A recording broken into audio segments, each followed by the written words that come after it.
आणि आता लाडक्या बहिणींसाठी महत्त्वाची बातमी. लाडक्या बहिणींना 4,500 रुपये मिळणार. लाडक्या बहिणींना 3 महिन्यांचे पैसे एकत्र मिळणार. नोव्हेंबर, डिसेंबर, जानेवारीचा हप्ता हा एकत्र दिला जाणार आहे. राज्यातील लाडक्या बहिणींना सन्मान निधीचं वाटप केलं जाणार आहे.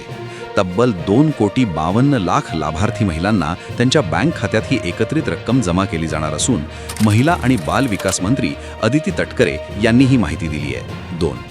लाडकी बहीण संदर्भात एक महत्त्वाची बातमी. योजनेचा हप्ता जमा व्हायला सुरुवात झालेली आहे. मुख्यमंत्री माझी लाडकी बहीण योजनेच्या हप्त्याची प्रतीक्षा करत असलेल्या राज्यभरातील सर्व बहिणींसाठी आत्ताच्या क्षणाची अतिशय महत्त्वाची आणि आनंदाची बातमी समोर आली आहे. खरं तर जानेवारी महिन्याचा 19वा हप्ता जमा होणे अपेक्षित होते. आता जानेवारी महिना संपला आहे. फेब्रुवारी महिना चालू झाल्यापासून बरेच दिवस उलटून गेले तरी अद्याप देखील बहिणींच्या खात्यावरती जानेवारी महिन्याच्या 19व्या हप्त्याचे पैसे जमा झाले नाहीत. त्यामुळे आता नेमका जानेवारी महिन्याचा हप्ता कधी जमा होणार याकडे सर्वांचे लक्ष लागले आहे. आता राज्य सरकारला हप्ता वाटप करण्यासाठी उशीर झाला. यामुळे बहिणी सरकारवरती तीव्र नाराज झाल्या आहेत. खरं तर असं सांगण्यामध्ये आलं होतं की निवडणुकीच्या आधीच बहिणींच्या खात्यावरती पैसे जमा होणार. म्हणजेच की जिल्हा परिषदेच्या निवडणुकीच्या आधीच बहिणींच्या खात्यावरती पैसे जमा होणार असं सांगण्यामध्ये येत होता.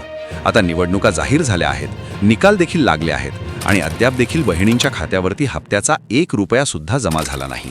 त्यामुळे आता नेमका हप्ता कधी जमा होणार असा प्रश्न उपस्थित झाला आहे. परंतु त्यातच आता बहिणींसाठी अतिशय महत्त्वाची बातमी समोर आली आहे. काही कारणास्तव लाडक्या बहिणींच्या खात्यावरती हप्ता जमा होण्यास उशीर झाला असला तरी आता बहिणींना काळजी करण्याची काहीच गरज नाही. आता जानेवारी महिन्याच्या 19व्या हप्त्याचे 1,500 रुपये आणि आता फेब्रुवारी महिना सुरू आहे. म्हणजेच की फेब्रुवारी महिन्याचे देखील पैसे सरकारला द्यावेच लागणार आहेत. त्या अनुषंगाने आता फेब्रुवारी महिन्याच्या 20व्या हप्त्याचे किती तर 1,500 रुपये अशा पद्धतीने 2 हप्त्यांचे 3,000 रुपये आता बहिणींच्या खात्यावरती जमा होणार. आता कोणकोणत्या बहिणींच्या खात्यावरती पैसे जमा होणार हे देखील जाणून घेणं अत्यंत आवश्यक आहे. तसेच कोणत्या बहिणींच्या खात्यावरती आता 6,000 रुपये जमा होणार हे देखील मी पुढे सांगणार आहे.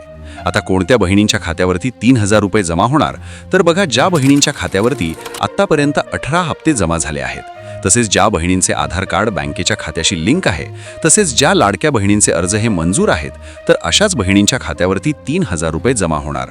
म्हणजेच की पात्र असणाऱ्या ज्या बहिणींच्या खात्यावरती आत्तापर्यंत एकूण 18 हप्ते जमा झाले असतील तर अशा बहिणींच्या खात्यावरती आता 2 हप्त्यांचे 3,000 रुपये जमा होणार. जर तुमच्या देखील बँकेच्या खात्यावरती आत्तापर्यंत डिसेंबर महिन्यापर्यंतचे सर्व हप्ते जमा झाले असतील, आत्तापर्यंत एकूण 18 हप्ते तुमच्या खात्यावरती जमा झाले असतील तर आता तुमच्या खात्यावरती 2 हप्त्यांचे 3,000 रुपये जमा होणार. कोणत्या 2 हप्त्यांचे 3,000 रुपये तर जानेवारी महिन्याच्या 19व्या हप्त्याचे 1,500 रुपये आणि फेब्रुवारी महिन्याच्या 20व्या हप्त्याचे 1,500 रुपये अशा पद्धतीने 2 हप्त्यांचे 3,000 रुपये आता तुमच्या खात्यावरती जमा होणार. हे तुम्हाला समजलं असेल. त्यानंतर आता बऱ्याच लाडक्या बहिणींचा असा प्रश्न असेल की 6,000 रुपये कोणत्या बहिणींच्या खात्यावरती जमा होणार.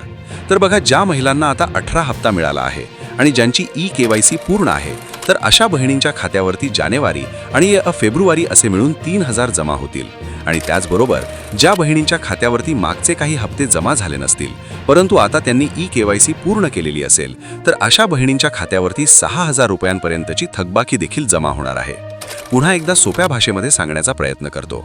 तर बघा, काय झालं तर KYC करताना बऱ्याच लाडक्या बहिणींकडून चुका झाल्या होत्या.